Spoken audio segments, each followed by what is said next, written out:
మనం పరలోకం గురించి వినడానికి ఇష్టపడతాం, కాని నరకం గురించి మాట్లాడితే భయపడతాం, లేదా అదొక కల్పిత కథ అని కొట్టిపారేస్తాం. కాని బైబిల్ చాలా స్పష్టంగా చెబుతోంది, నరకం అనేది ఒక భయంకరమైన వాస్తవం. ఈరోజు మనం మన ఊహల ప్రకారం కాదు, దేవుని వాక్యం ప్రకారం నరకం గురించి 7 కఠిన సత్యాలను తెలుసుకుందాం. నంబర్ 1.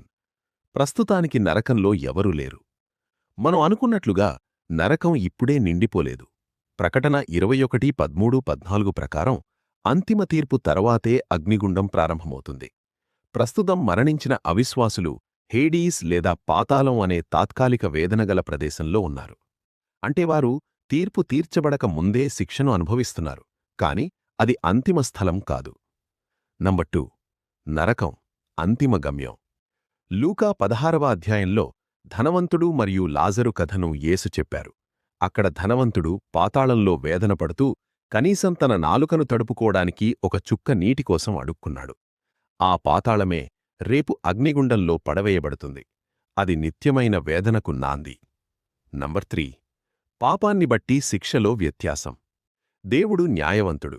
లూకా 12వ అధ్యాయం 47-48 ప్రకారం దేవుని చిత్తం తెలిసి కూడా కావాలని తప్పు చేసిన వారికి తెలియక తప్పు చేసిన వారికంటే ఎక్కువ దెబ్బలు పడతాయి. అంటే నరకంలో ప్రతి ఒక్కరికీ వారి వారి క్రియలను బట్టి, వారికున్న జ్ఞానాన్ని బట్టి శిక్షాకాలంలో తీవ్రత మారుతుంది. ఇది దేవుని పరిపూర్ణ న్యాయానికి నిదర్శనం. నంబర్ 4. ఇది సాతాను కోసం సిద్ధం చేయబడిన చోటు.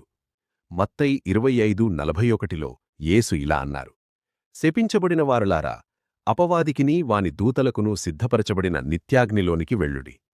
నరకం నిజానికి మనుషుల కోసం కాదు, దేవునికి ఎదురుతిరిగిన సాతాను కోసం సిద్ధం చేయబడింది. కాని సాతాను మాట విని దేవుని ప్రేమను తృణీకరించే మనుషులు కూడా అదే గమ్యానికి వెళతారు. నంబర్ 5.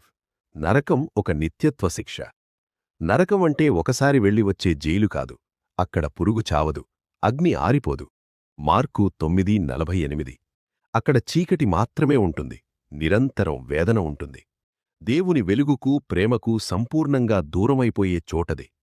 ఒకసారి అక్కడికి వెళ్ళాక మళ్లీ తిరిగి రావడం అసాధ్యం. నంబర్ 6. దేవుని ఉగ్రత.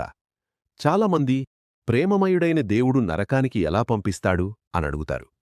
దేవుడు ఎంత ప్రేమమయుడో అంత పరిశుద్ధుడు. ఆయన పాపాన్ని చూస్తూ ఊరుకోలేడు. యేసుక్రీస్తు బలియాగాన్ని తిరస్కరించడం అంటే దేవుడు మన కోసం చాచిన రక్షణ హస్తాన్ని విదిలించుకోవడమే. మన పాపాలకు శిక్షను మనమే భరించాలని నిర్ణయించుకోవడమే నరకం. నంబర్ 7. ఇది విశాలమైన మార్గం. మత్తయి 7వ అధ్యాయం 13-14 ప్రకారం యేసు హెచ్చరించారు: నాశనానికి పోవు మార్గం విశాలమైనది, దానిగుండా వెళ్లేవారు అనేకులు. చాలామంది లోకపు ఆశల్లో మునిగిపోయి నరకం వైపు నడుస్తున్నారు. కాని జీవానికి పోవు మార్గం ఇరుకైనది, అది యేసు మాత్రమే. ముగింపు. స్నేహితులారా, ఈ విషయాలు మిమ్మల్ని భయపెట్టడానికి కాదు, హెచ్చరించడానికి చెబుతున్నాను. దేవుడు ఎవరూ నశించిపోవడం ఇష్టం లేక అందరూ రక్షణ పొందాలని కోరుకుంటున్నాడు. 2 పేతురు 3:9. మన పాపాలకు పడవలసిన శిక్షను యేసుక్రీస్తు శిలువపై భరించారు. ఈరోజే మీ పాపాలను ఒప్పుకుని యేసును అంగీకరిస్తే మీరు ఆ భయంకరమైన నరకం నుండి తప్పించబడతారు. దేవుని ప్రేమ మిమ్మల్ని ఆహ్వానిస్తోంది. ఆమేన్.